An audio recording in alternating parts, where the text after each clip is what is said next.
अस्सलाम वालेकुम तमाम दोस्त अहबाब को फार्मिंग टिप्स यूट्यूब चैनल में खुशामदीद। दोस्तों, आज आपकी मुलाकात करवाई जा रही है एक पढ़े लिखे नौजवान बछड़ा फार्मर से जो 2 साल से बछड़ा फार्मिंग का कारोबार कर रहे हैं। शुरू में इन्होंने छोटे बछड़े खरीदे और ज्यादा तादाद में खरीदे और इनको नुकसान उठाना पड़ा। इसके बाद इन्होंने अपनी गलतियों से सीखा और 2 दफा ये बछड़े सेल कर चुके हैं। लास्ट टाइम इन्होंने ईद पर भी बछड़े सेल किए हैं और नफा भी हासिल किया। इस तरह सलमान बाजवा साहब अपनी नाकामियों से सीखने के बाद कामयाबी की तरफ गामजन है। तो आज की इस वीडियो में बछड़ों की खरीदारी और फरोख्त के हवाले से तफसीली गुफ्तगू की जाएगी।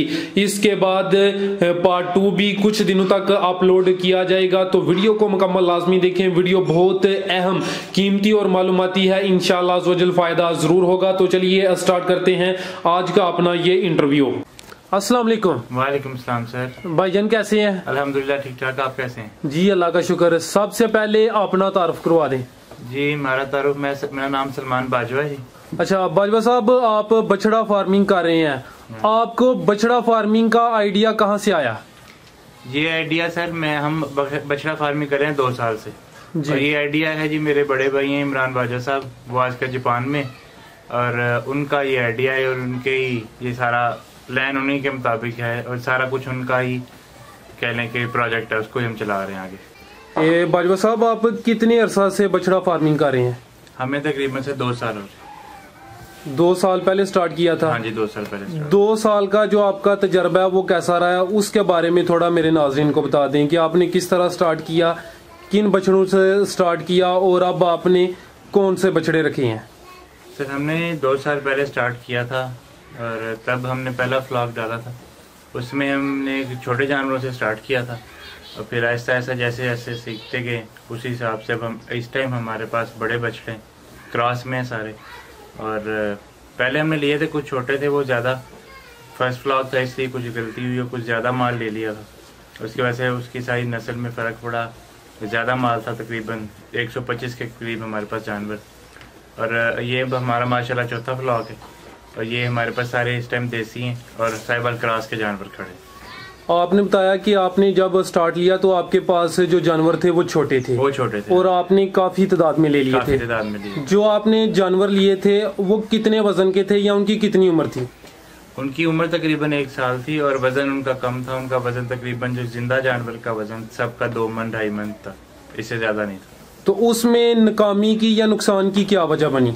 उसमें नुकसान की वजह ये बनी कि उसमें जो कुछ जानवर थे वो एज में छोटे थे और वो गेन नहीं कर रहे थे वजन, क्योंकि उनका वजन थोड़ा कम था और उनकी उम्रें भी कम थी जी। जिसकी वजह से वो हमारे मुताबिक जो हमारी रिक्वायरमेंट थी उसमें वो गेन नहीं कर रहे थे। उस वजह से हमें नुकसान का सामना करना पड़ा।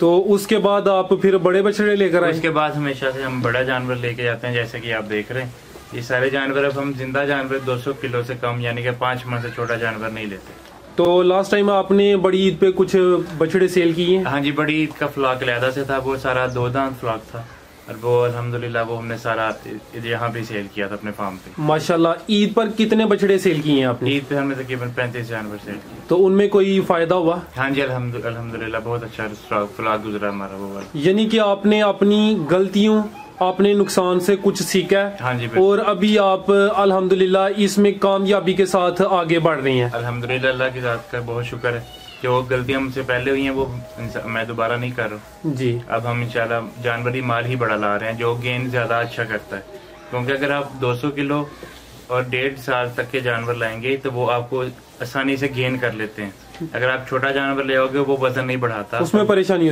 होती है, वो नुकसान का सबब बनता है।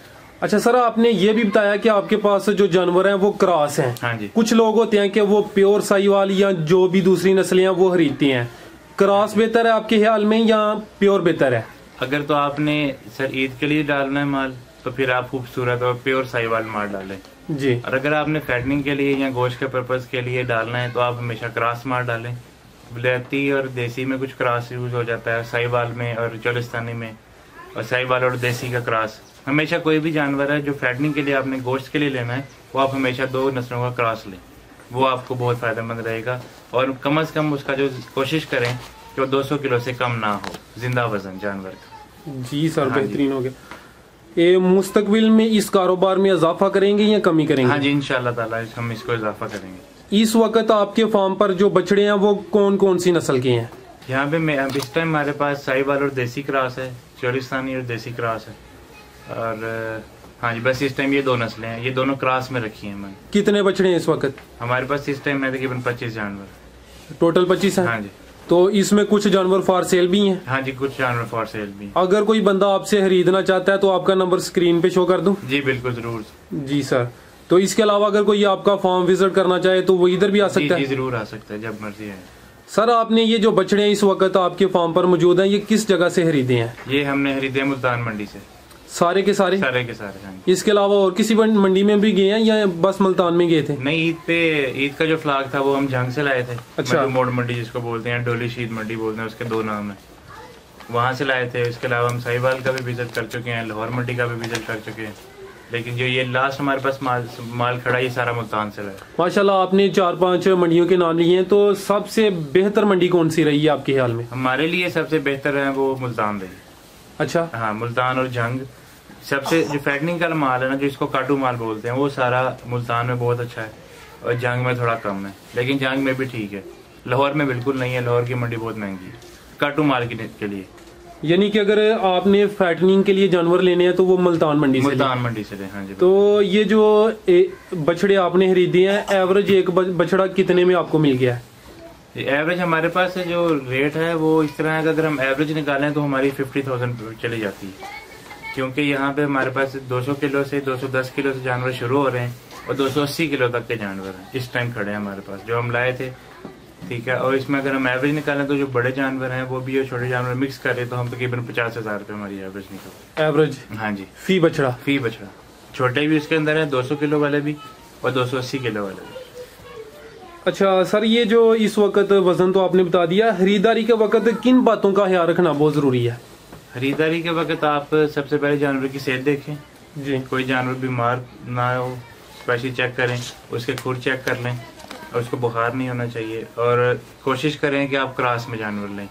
2 ब्रीड का क्रॉस होगा तो वही आपके लिए फायदेमंद होगा। ठीक है। ये जब आप जानवर मंडी से अपने फार्म पर लेकर आते हैं तो उसके फौरन बाद कोई एहतियाती तदाबीर या इनकी खुराक के मतलब थोड़ा सा बता दें। जब हम जानवर लेके आते हैं तब हमारा यहाँ तक सफर तकरीबन कह लें आप पूरी रात हमें सफर करके हम जानवर लेके आते हैं, तब हम ला के फौरन इनको सिर्फ बांध देते हैं या छोड़ देते हैं। हम इनको पानी भी नहीं देते, ना कुछ खाने के लिए देते हैं। जब ये रेस्ट कर लेते हैं तकरीबन 4-5 घंटे बाद हम इनको पानी देते हैं और उसके फिर 1 घंटे बाद हम इनको खुराक शुरू करते हैं। फौरन ला के कभी भी नहीं देना चाहिए, क्योंकि जानवर काफ़ी देर से ट्रैवलिंग में होता है, बहुत ज़्यादा सफ़र कर रहा होता है। वैसे इसलिए जब जानवर आ जाता है उसका जिस्म रिलैक्स हो जाता है, वो अपने पूरा ठीक हो जाता है, वो शुवास में आ जाता है, थकावट थोड़ी कम होती है, फिर हम उसको पानी भी देते हैं, फिर खाना भी देते हैं। ठीक है, यानी कुछ वक्त गुजरने के बाद हाँ जी, यानी कि इनको पानी ला का मसला ना हो। हाँ बिल्कुल, फौरन ला के इनको पानी नहीं पिलाते। सर ये बछड़े आप कितना अरसा अपने पास रखेंगे, इसके बाद सेल करेंगे? ये तकरीबन हमें लाए हुए 1 माह हो गया तकरीबन, और 1 माह हम इनको रखेंगे। 1 माह और? हाँ जी, यानी 2 माह? हाँ तकरीबन 2 माह। हाँ जी। रोजाना एक बछड़े पर कितना खर्चा आ रहा है? हमारा तकरीबन 120 से लेके 150 तक। 120 एवरेज कह लें आप। 120 एवरेज है? 120 एवरेज, हाँ जी। तो 2 माह के बाद एक बछड़ा कितने का फरोख्त हो जाएगा, एवरेज बता दें। एवरेज एग्जैक्ट नहीं बता सकते, लेकिन एवरेज कह लें कि 60 के आगे, 60 तक हमारा जानवर सेल हो जाएगा। 60 तक? 60, हाँ जी 60। तो आपने बताया कि आपने इनको 2 माह रखना है। हाँ जी, 2 माह। तो इनको 2 माह रखना बेहतर है या इससे कम या ज्यादा किया जा सकता है ये अरसा? ये आप पे आपकी उस पर डिपेंड करता है, आप इनको किस तरह की खुराक देते हैं। अगर आपको लगता है कि ये आपका जानवर 1 माह रह के आपको पैसे दे रहा है तो आप उनको 1 माह में सेल कर दें। अगर आपको लगता है कि आपको 2 माह में सही पैसे दे रहा है तो आप इनको 2 माह में रख लें। ये आप पे डिपेंड करता है और आपके जानवर पे, आप उसकी किस तरह की निगहदाश्त करते हैं, तो कितना वजन उठाता है और किस तरह आपको पैसे देता है। यानी अगर आपको फायदा हो रहा है तो उनको 1 माह के बाद भी सेल किया जा सकता है? हाँ जी बिल्कुल, क्योंकि आपने अगर आपको एक मुनासिब रिज़्क अल्लाह की ज़ात दे रही है तो आप उसमें सेल कर दें, क्योंकि उसमें अगर जितना भी आपने ज़्यादा रखना है उनके ऊपर खर्चा बढ़ना ही। जी जी। डेली का ये इन्होंने खाना है, वो उनके ऊपर खर्चा बढ़ना है। अगर आपको ये 1 माह के अंदर भी रोजी दे रहे हैं तो फिर आप इनको 1 माह में सेल कर दें। अगर आपको 2 माह में दे रहे हैं तो आप 2 माह में कर लें। कुछ लोग होते हैं कि वो बछड़े लॉन्ग पीरियड रख लेते हैं, तो आपके ख्याल में लॉन्ग पीरियड फिर बेहतर नहीं? लॉन्ग पीरियड रखने का सर मकसद तब है अगर आपको सेल करने में कोई मसला है या आपको आपकी मार्केट में उस तरह की वो नहीं चल रहा, सिस्टम नहीं चल रहा कि आप उनको सेल नहीं कर सकते, आप मजबूरी में रख लें, वो एक अलग बात है। अगर आपने शौक में रखने हैं तो फिर वो आप फिर काटू मार डालें ही नहीं, वो आप डालें ही सिर्फ अपना शौकीन माल या साहिवाल का प्योर रेड कलर का बछड़ा डालें, तो आपको ताकि उनको ज़्यादा देर रखने का आपको मज़ा भी आए। अगर आपने काटू मार रखना है फिर आपको ज़्यादा देर रखने की ज़रूरत नहीं है। जी बाजवा साहब, ये बता दें कि आप बछड़े किस जगह सेल करेंगे? मेरे पास है 2-3 ऑप्शन है। स्टार्टर हाउस भी एक ऑप्शन अच्छी है, कुछ लोग फार्म पे भी ले जाते हैं और कुछ हम इनको लाइव वेट के जरिए ऑनलाइन भी सेल हो जाते हैं। ठीक है। हाँ जी, और कुछ माशाल्लाह अब आपके तो असल से भी चला जाता है। इंशाल्लाह सर, इंशाल्लाह आपका नंबर स्क्रीन पर आ रहा होगा, तो अगर कोई किसी भाई ने खरीदना होगा तो वो आपसे रब्ता कर लेगा। तो सर आपने बताया कि स्लॉटर हाउस पर भी सेल किए जा सकते हैं, स्लॉटर हाउस पर जानवर को सेल करना आपके ख्याल में बेहतर है या गैर मुनासिब है? नहीं, गैर मुनासिब नहीं है, वो हर चीज़ आपको बताते हैं। ठीक है जी, हम ये उनका ये इतना रेट होगा, इतनी सलाहत के पैसे हैं या इस तरह जो सारा वो हर चीज़ आपको बताते हैं। अगर आपको समझ आएगी तो आप उनको आपको मुनासिब लगेगा तो आप उनको फरोख्त करें। ठीक है। अगर आपको फार्म पे अच्छे पैसे मिल रहे हैं तो आप फार्म पे फरोख्त करें, जैसे आपको ठीक लगता है। गैर मुनासिब तो कहीं भी नहीं है, आपने हमेशा अपनी चीज़ देनी है तो अपने आपको तसल्ली होगी तो आपने सिर्फ चीज़ फरोख्त करनी है। अगर आप नहीं है तो आपने नहीं करनी। हाँ जी, तो वो आपकी मर्जी है कि आप जहाँ आपको बेहतर लगे आप उस टाइम सेल कर लें। जी बाजवा साहब, बहुत शुक्रिया जनाब, आपने बछड़ों की खरीदारी और सेल के हवाले से बहुत मुफीद और अहम बातें बताई हैं। अल्लाह हाफिज़।